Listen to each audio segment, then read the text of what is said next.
my confidence for building the stuff is not the problem.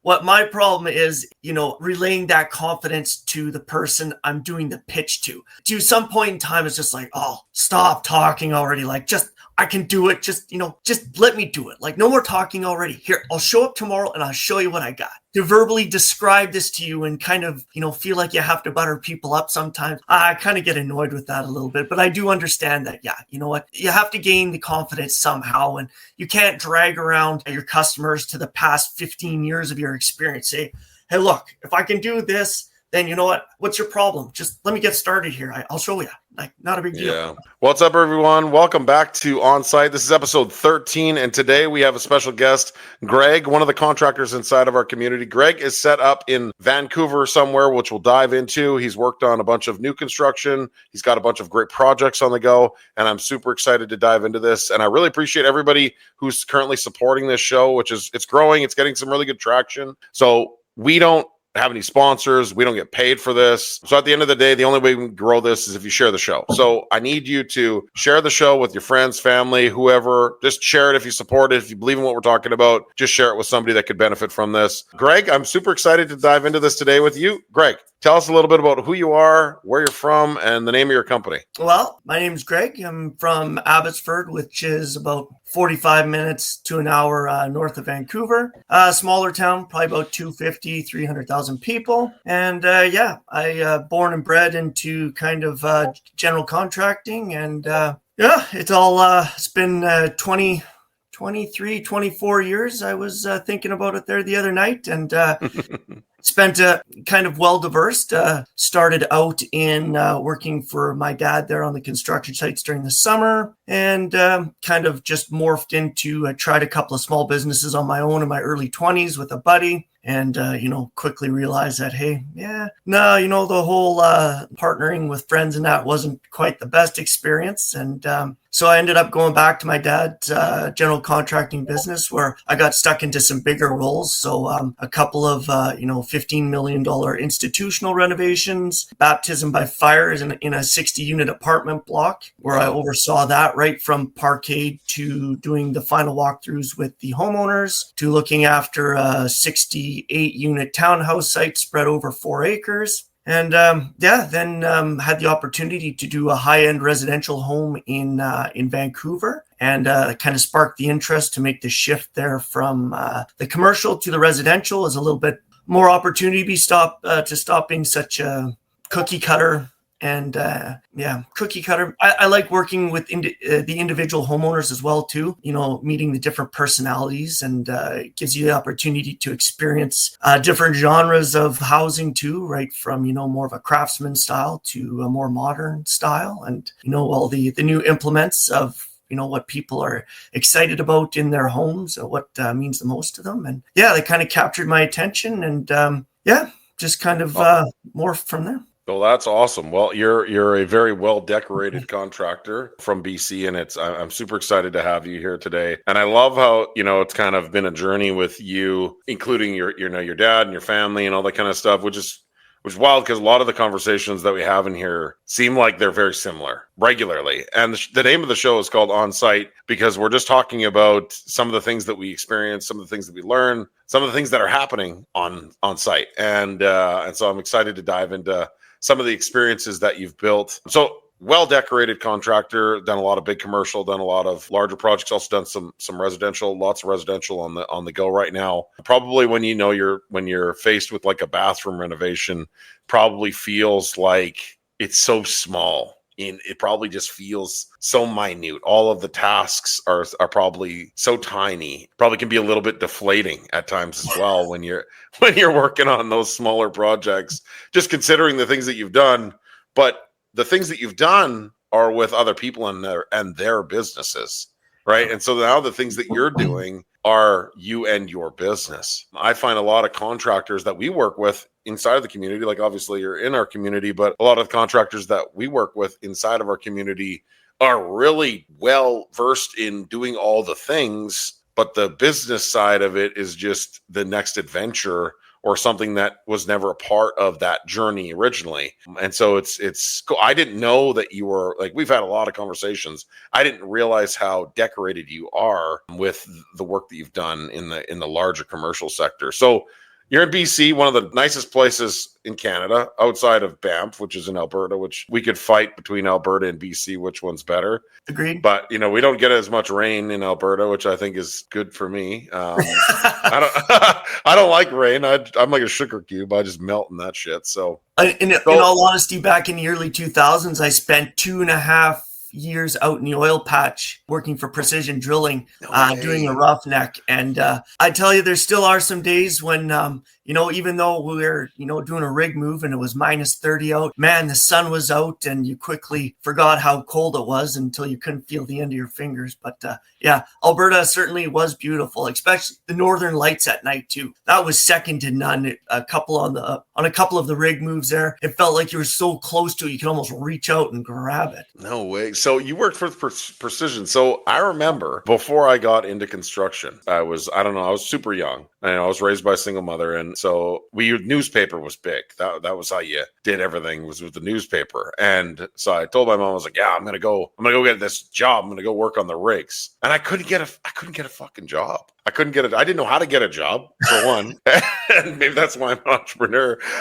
So I didn't know how to get the job. So I remember Precision Drilling. So I was like, okay, I need all these classes. So I went and got the rig set. Basically, it's like the rig classes, got all those done. And then I had them all. And I was like, cool, now I got to get a job. And I was like, what do you do? And so I went in the newspaper and it was Precision Drilling, Rainbow Drilling. There's a few other ones as well. Beaver Drilling was another one. Yeah, I couldn't get a job. I couldn't get a freaking job. And I remember I was like, everyone's like, you got to work for Precision. I'm like, okay. Couldn't get the job. And then I went from there to be a carpenter at a potash mine. So it went from being a rig pig to working in plus 40 on the top floor of Rocanville. I think that's where we're working, Rocanville Potash Mine. And I had no idea. So maybe we can even talk about, your first early experiences. But for me, I had no idea like what I needed to do. It was my first day in an industrial construction site. And so you ask the guy, you're like, and we're traveling, right? You're 2.5 hours away or whatever it might be. So you're like, okay, prepare for the worst, but unsure what to prepare for.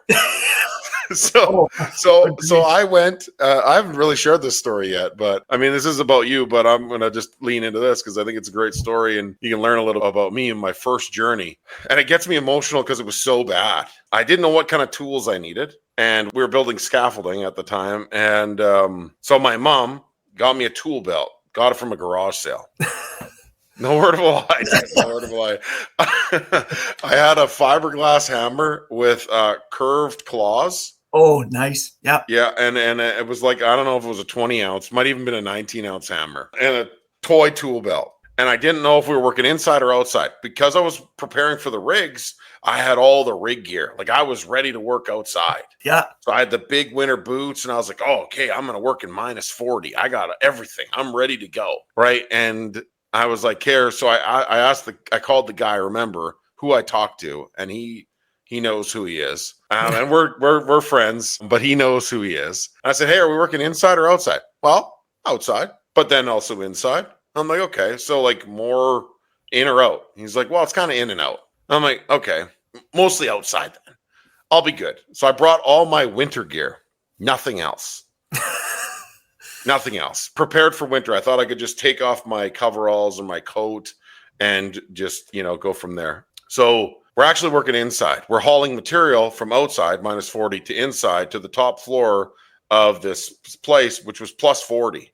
And the elevator was broken. And we had to haul everything up.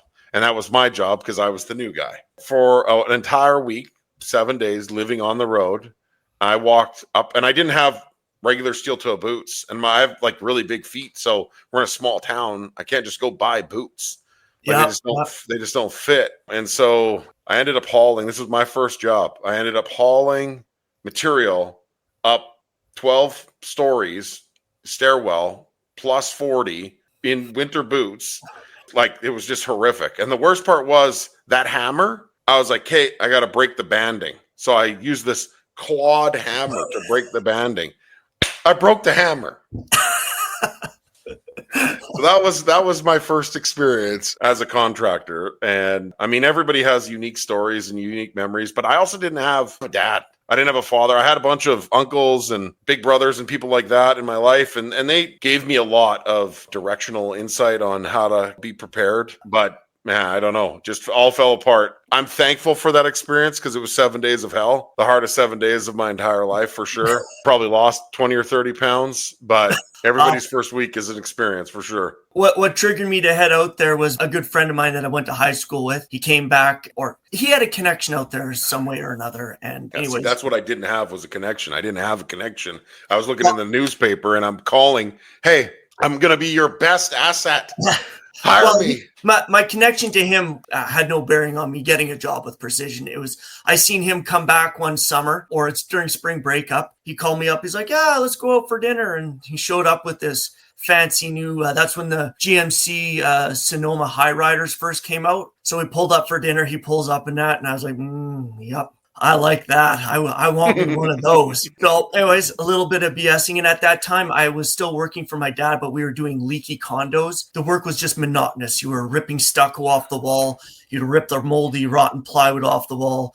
An engineer would come by, assess the damage, prescribe a fix for it, which is essentially just ripping some studs out, putting new studs in, doing a little bit of detailing, resheathing. And I mean, it was work, but it wasn't very invigorating. How old were you at this point? Oh, I was I was around 19. Okay. Yeah, 19, 20-ish. So one day I just said to my dad, I was like, hey, you know what? I'm going to go give this a shot. You'll never make it. Like, who wants to go and do that?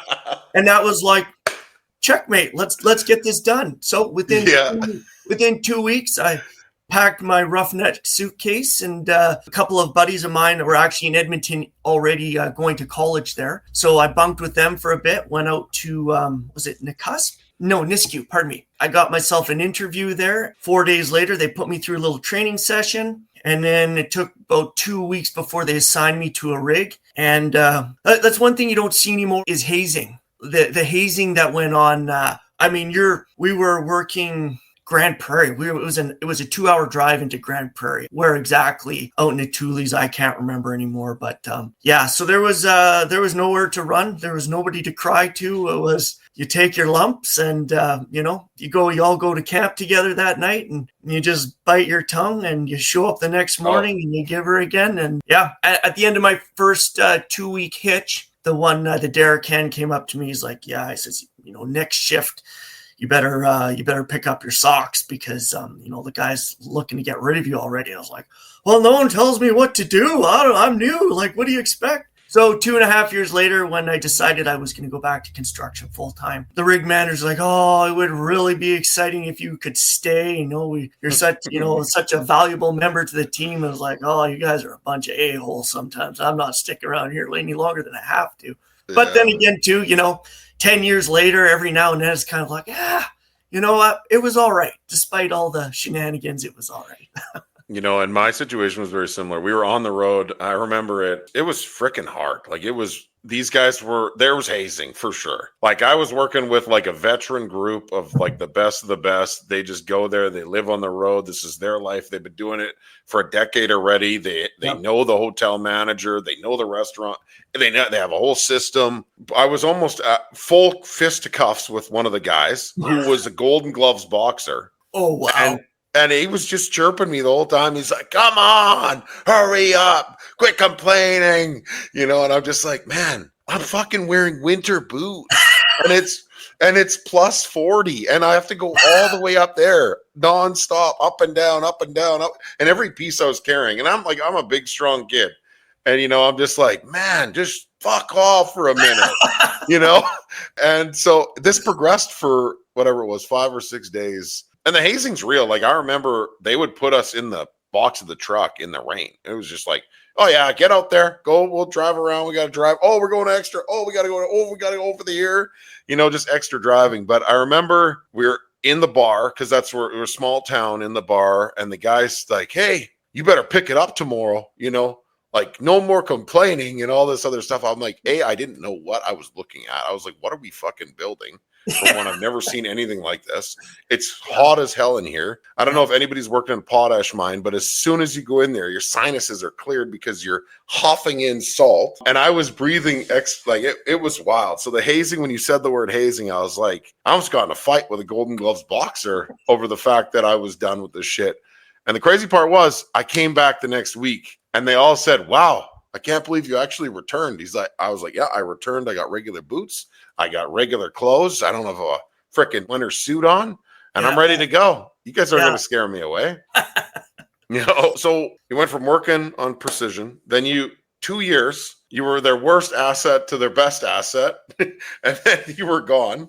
And so then what was the first project that you landed on after the rigs? Oh, after and was it with your dad? You know what? That's a long time ago. I can't remember. I think how it worked was when I got right out of high school, I jumped in to do my apprenticeship. My dad had a project up north around Smithers Terrace area, doing an addition and some remodeling of an extended care facility. So I went up there and I spent the first year and a half working on my apprenticeship, and I just wanted to get out of town. It was a lot of fun, a small town mentality. When we came back, then I started kind of dabbling a little bit with my buddies for a bit. I started a vinyl siding company with a buddy whose dad was a developer, but he didn't pay so hot, and we were driving an hour and a half out of town to where the house was located, and I just hated vinyl siding. It was in the middle of winter. You couldn't cut the stuff properly. It was shattering, and after 2 houses, I was like, no, I'm out. Then I had another buddy that it doesn't even get cold in BC.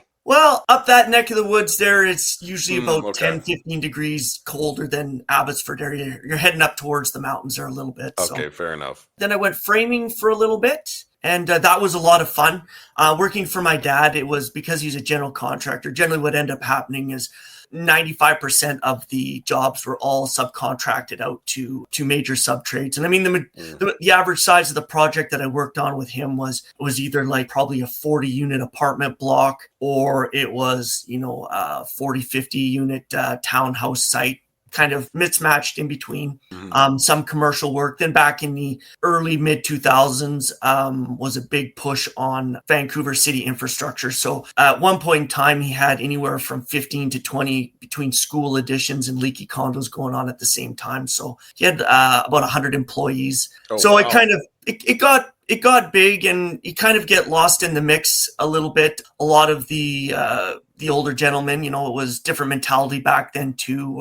All were gunning there for the boss's kid. And, I was tired of kind of always getting the crap jobs. After a while, I was like, well, enough of this. So went framing with a buddy for a little bit. And that was a lot of fun, good experience there. And then me and another buddy, we kind of left him, and we started framing and foundations on our own. And that brings us to about 2008, when BC the market kind of tanked here a little bit. So the residential sector, my buddy and I had kind of teamed up with a custom house builder from Kamloops area. So that's about 3 hours north of Abbotsford here. And we got to work on some really cool projects. That kind of dried up a little bit. So from there, there's an opportunity that came with my dad. He had a 60-unit apartment block starting up around the White Rock area. So really gorgeous area. So I was going to learn to be second in command on that project. And about 3 weeks starting that with the groundwork and the major excavation and that, the main site super pulled a midnight move,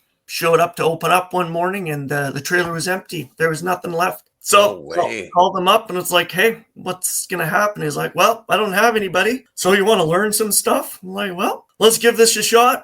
So, yeah, we right from setting the barrels in the parquet slab floor to first layer of the suspended slab. It was all prefab building, so it was pretty cool. All the walls were all built somewhere else, brought them on site, had a crane set up in the middle of the project, just a self-erecting crane. And, so got to see the whole infrastructure right from suspended slab up. And, so that was kind of the start of my commercial experience. That's wild. So where's your dad's company at right now? Well, in about 2014, 2015, it was he started to slow down. A lot of his senior staff members were all at the retirement age. And I think after he'd been in the industry himself for about 35, 40 years by that point in time, and the flame was starting to dim, which I get, understandable.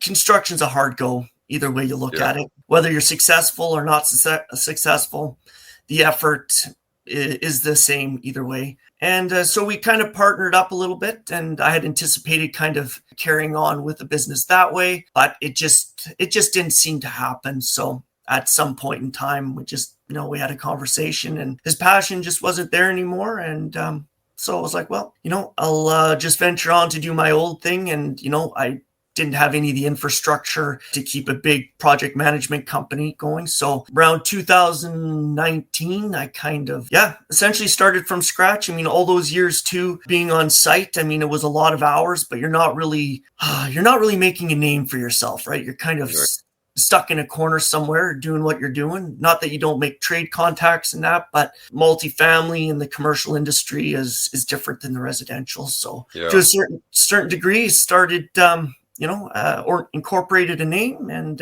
essentially started from scratch again. That's wild. What a journey. And so your dad's still around and everything. You guys are on good terms and whatnot? Oh, yeah. Yeah. No, every now and then, we get together, and he's got a small commercial building up in Hope. And, every now and then we go up there, give him a hand with some stuff and that. So, yeah. Cool. That's awesome. What a journey. So tell us a little bit about like the family dynamic, siblings, you're married, you got kids. Tell us a little bit more about your personal side. Well, we've got, been married for... You better get this. I never get it. She knows it. we're good like that. She always bugs me about being able to hide my own Easter eggs, so we're good.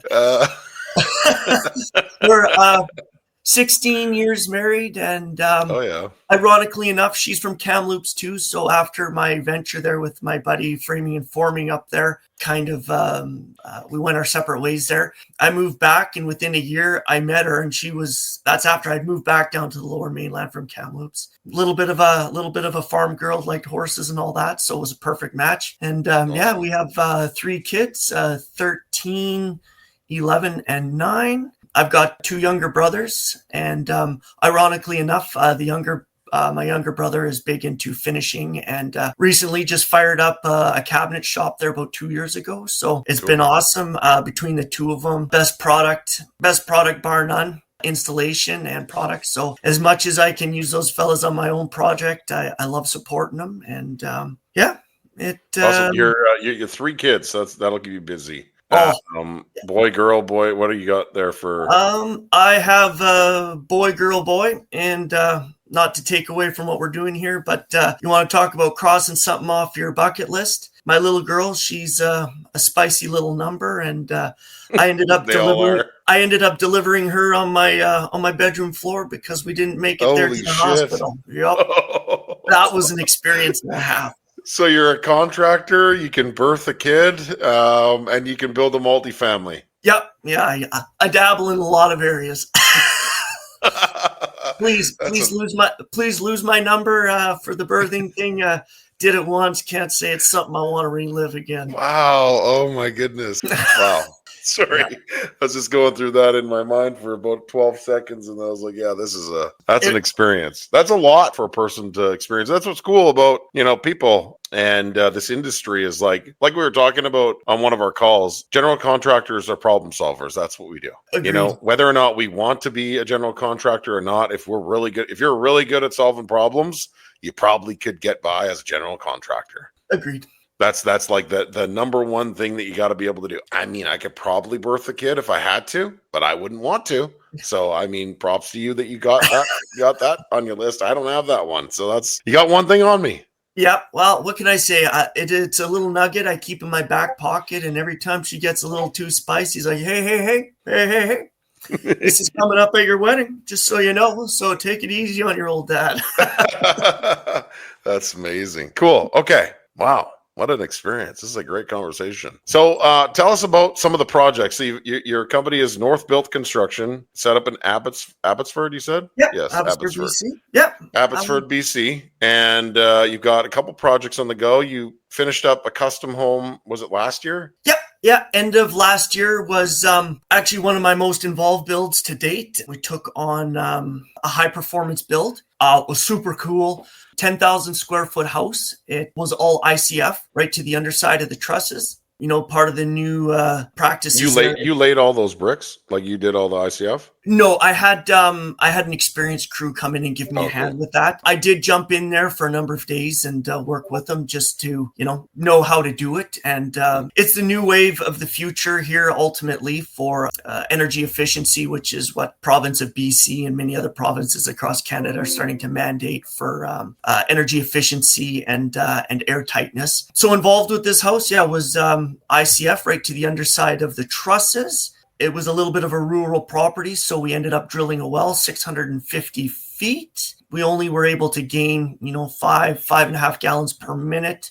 So with that came a whole water retention system, water filtration system. Do you have geothermal then too, or do you just have that? Yeah, we did geothermal. So we ended up doing part of the house provisions is we did the infrastructure and did the foundation for a future coach house right away, just because of the extent of the infrastructure required. It only made sense to put the foundation in, so at least we can run all the water lines, run all the geothermal lines, properly tie in all the water management systems and whatnot. Massive septic field. I think altogether between the house and the coach house, there was 11 bedrooms and 6 bathrooms. Wow. A geothermal field was 220 feet long, 50 feet wide by 10 feet deep. It was just a massive pit. Wow. So we did all the looping in there, and took us, I think, 3 days to dig the hole. It took us 1 day to throw the piping down, test all the piping, run the open ends into the house there, and then took us, I think, a day and a half to backfill and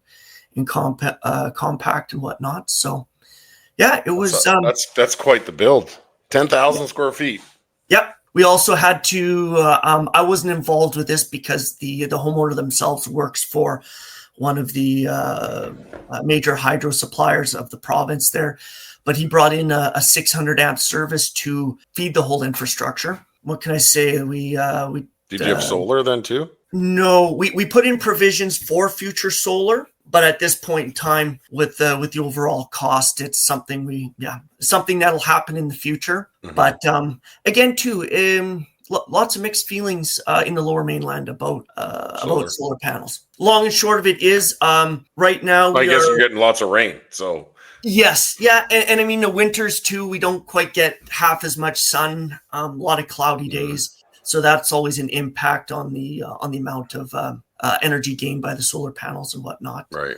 Yeah. But the end result of that house is we're building on a tiered system for energy efficiency. So there's step code 1 to 5. The province now is mandated, I believe, up to step code 3. So which means that you have to design your house and create an air tightness within the home. So what they do is at certain stages of the build, they'll bring in a special machine, hook it up to your door, and put negative pressure on your home. And you have to realize less than 2.5 air changes per hour to accommodate or to achieve step code 3. Step code 4 is 1.5 air changes an hour. And step code 5, I believe, is either 0.5 or 0.6.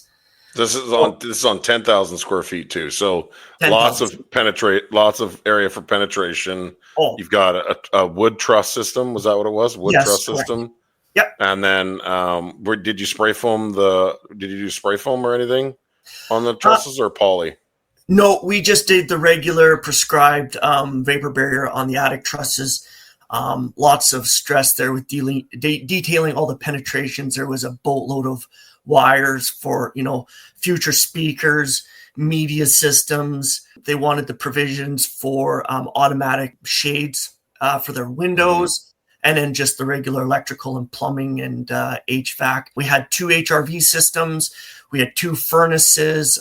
We essentially isolated the upstairs and the downstairs because it was a walkout basement. Your heating requirements for the basement are going to be significantly different than upstairs, especially too with the amount of windows that was upstairs as well too. Yeah, so lots of areas for penetration, like so many areas for failure and penetration. So on your first test, how was your first test? First test was 1.1, and that was prior to drywall. And I had this being my first house that I tested. I was sitting on pins and needles because with For talking sure. with other GCs, they're like, well, some guys are saying that you might lose a couple of points there once you get drywall after all the cabinets are in. Some guys say, oh, it typically gets a little bit better. And the fella there, Airtight Consulting, that had come through and did the test with me. We smoked the house out too, and that was kind of a little bit of a tattletale for a couple of areas. So before we drywalled, I went back and reviewed a couple of areas, and so we did another blower door test for final, and we ended up with 0.58. Wow. So if we would have used different windows for different glazing assembly and different doors for different door assembly, we would have almost qualified for passive house. So for my first kick at the can at it, I was super pumped with how everything turned out, and had a good group of guys there working with me to try and keep on top of all that stuff. So yeah, I was very excited about that. It's a huge project. That's very, very challenging. And the unique thing about that is, like, I think a lot of people don't understand how, challenging that is. You've got a 10,000 square foot house with multiple, breaches to the concealed structure. Or to the envelope, yeah. You've got all these different penetrations, plus you have futures. So you have a bunch of future penetrations that aren't even being used. It's just like literally a wire coming out of a wall and raveled up. And so, I mean, that's amazing. And I think a lot of things, I'm glad you celebrated that. You're saying, that's pretty exciting. I think a lot of us, in this industry fail to really celebrate the micro wins. And that's a huge win. That's not a micro win, but there's probably several micro wins throughout the process to get you to a big win. But like, I think we struggle in this industry to really celebrate the wins that we experience along the way. Now, because you've done all this big stuff, it's natural for you, but now you have to market your business to be able to show yourself so that other people can understand, because it doesn't matter how good you are at anything. It doesn't matter your skills. None of that shit matters if you don't get opportunities, if you don't have the ability to actually do more of the same. And so, we've been working together for a couple months now, just running through some stuff, and you've got some breakthroughs and some wins throughout the process. So what are some things that you're most excited about now, just in the time that we've been able to work together, moving forward with your business? What are a couple things that you've noticed that you get to, kind of play with that may give you more opportunities to win? Well, I think just the tools to help me promote myself.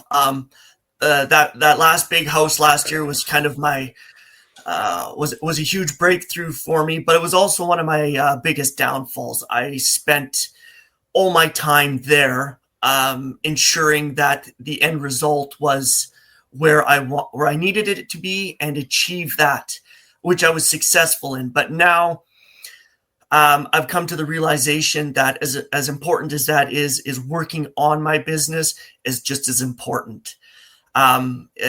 Leads don't, with these type of builds and where I'm hoping to go in the future, don't just drop in your lap. There's as much work on site to be done as there is, trying to gain the leads to make these projects possible. And, since we've been working together, starting to implement processes to stay consistent and achieve these kind of builds is what I've been starting to implement. And, trying to gain consistency this is going to be a huge win for me in that department as well. I think too, like, even this conversation has given me a lot. I think we have a coaching call. When's our next coaching call? Thursday, today? I believe. Thursday. So yeah, so we've got, even this conversation has given me a little bit different perspective on how we can kind of position you in the marketplace a little bit differently, so you can get more of these bigger opportunities. Because, like, I didn't realize, and this is what happens. I mean, you don't get into all this shit unless you have a conversation like this. I didn't realize your back history, and what exists there. I think, like, really we are undervaluing a lot of that previous history and trying to get you to start to go to that spot, but you've already been there. So I think what we really need to do with you is really shift the narrative a little bit and talk more about what you're capable of doing, what you've done. And even if we don't have pictures, because this is a problem with business people that are not in business, okay? They don't capture an image of what they're doing so they can show other people. And so I'm going to challenge you. This is not a coaching call, but I'm going to challenge you before our next call. Go find like 20 to 50 pieces of content from all this shit you've done. These big projects, residential, commercial, whatever. Just find some photos that showcase the magnitude of what you've done, because I think that's the directional narrative that really we need to paint for you to kind of get you more of those bigger opportunities. You're in a beautiful place in Canada. There's a lot of money there. There's a lot of big opportunities. And so it comes down to, you have to be relentless in this industry. I don't care what you do. If you build decks, you cut grass, or you build 10,000 square foot houses, you just have to be relentless. And you have to understand that it's one more phone call. It's, one more email. I know that Ed Millett talks about that a lot, but I really believe that it's the reps, the consistency, and the relentlessness to put yourself out there that really is what turns the needle. We can't just expect that we deserve anything, because it just doesn't come that way, And I think it's funny you say that, because halfway through that house is just like my confidence for doing this stuff is like, oh, I'm killing it. The next one is just going to fall from the sky somewhere, and it's just going to carry on. And I think too, it's like we've discussed, like my confidence for building this stuff is not the problem. What my problem is relaying that confidence to the person I'm doing the pitch to. To some point in time, it's just like, oh, stop talking already. Like, I can do it. Just let me do it. Like, no more talking already. Here, I'll show up tomorrow and I'll show you what I got. To verbally describe this to you and kind of, feel like you have to butter people up sometimes. I kind of get annoyed with that a little bit, but I do understand that. Yeah, you know what? You have to gain the confidence somehow, and you can't drag around your customers to the past 15 years of your experience. Say, hey, look, if I can do this, then you know what? What's your problem? Just let me get started here. I'll show you. Like, not a big deal. Yeah. And the reality is, in this industry, we are always, every business owner is always in the business of getting customers. It's not about saying, like, I know that the hope is like, oh, I built this. I know what's going on in my bubble. In my bubble, I can do X, Y, Z. Nobody else is in your bubble. Yeah. Except for like 2 or 3 people that are close to you and you. And so the reality is, it's like, there is nobody else out there that, that is like just waiting for you to come and build them a 10,000 square foot house, unless you market the 10,000, the capabilities that you have. We have to really shift the narrative as contractors. And this is a message for everyone, not just you, Greg, but for everyone that is out there. If you do not tell people what you're doing, nobody will come, right? Nobody will come. And you have to, we're in the business of client acquisition in a roundabout way. Every opportunity that you do, whether it's a 10,000 square foot house, whether it's a bathroom, whether it's a main floor renovation, whether it's a multi-family building, you have to look at that opportunity with marketing eyes. Agreed. That's it. You just have to literally look at it like, okay, I'm building a 10,000 square foot house. How do I tell all the other 10,000 square foot house people that want 10,000 square foot houses that I'm capable of doing this right here? Right? Because in our mind, your mind is, how do I build it? How do I build this? What am I going to do? What are the intricacies that I have to have? And you need to almost disassociate yourself with the executional Greg, and remove yourself with and put yourself in marketing Greg. And it's like, okay, here I am as marketing Greg. How do I market this opportunity? And that's what makes me nervous kind of right now as we even talk about this. If we start marketing heavily on the things that you're currently doing, like the smaller projects that you're currently doing, you'll get more of the same. And I think you're capable of bigger. And so we have to kind of reverse engineer yourself to go back in time so that we can bring back in time to today and say, this is what we can do for you. You know what I mean? We can also do this stuff, but this is what we can do for you. And so that'll be really interesting. I don't know what that right now looks like, but you have to get at least 20 to 50 photos of what you've done. I don't care if you call your dad. Say, "Dad, hey, I need photos. I need high quality photos of this stuff. Please and thank you."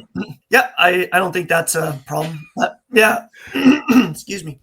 But yeah, No. going back to our journey here together, I'm super excited that working with you guys is with yourself and EBS has been good to know that I'm not the only guy out here that has their bad days, like all blue ceilings. Yeah, all blue ceilings. and good days, but just knowing that there's people to chat to and run things by, and it's a good feeling. It's a tight knit community, and it just shows that you don't have to necessarily be nuzzled in with the people directly within a 10-kilometer radius of yourself to have things in common with, and share strategies and ideas. And it's I'm looking forward to this because I know I've got a lot to offer. It's just a matter of getting the right help there to readjust and refocus and right the ship in the direction that I know is going to keep me excited and passionate about what I'm doing. Well, you're really good at what you do. I've seen a lot of the photos of the work that you do. It's super high quality. We just got to get you in front of more of those great people. So I can't believe it's already been almost 45 minutes here, but I do have other meetings coming up. So we're gonna cut her here. But Greg, I really appreciate your time today. If anybody wants to work with Greg, wants to build that 10,000 square foot house in the Vancouver area, where can they find you, Greg? They can connect with you on Instagram? Yep, north_built_construction or northbuiltconstruction.ca. Awesome. Well, if you're looking to work with Greg and his incredible talents, you won't be disappointed. Obviously, he's getting better at marketing himself, but he has a resume that is well decorated, and he can take care of you for sure. I really appreciate this conversation. It's taught me a lot about you, and we're going to shift the way we're going to market your business on our next coaching call. So I'm super excited about that. To everyone, again, we do not have any sponsors. We don't get paid for this shit. So if you enjoyed this conversation, please share the show. Okay. Share it on Instagram, Facebook, YouTube, wherever you want. I don't care. Just share the show. Really appreciate you. Episode 13. That is a wrap. Thank you so much, Greg. I really appreciated our conversation. I appreciate you guys and appreciate EBS, and looking to keep the content coming. Awesome. Well, thank you, everyone. And that is all.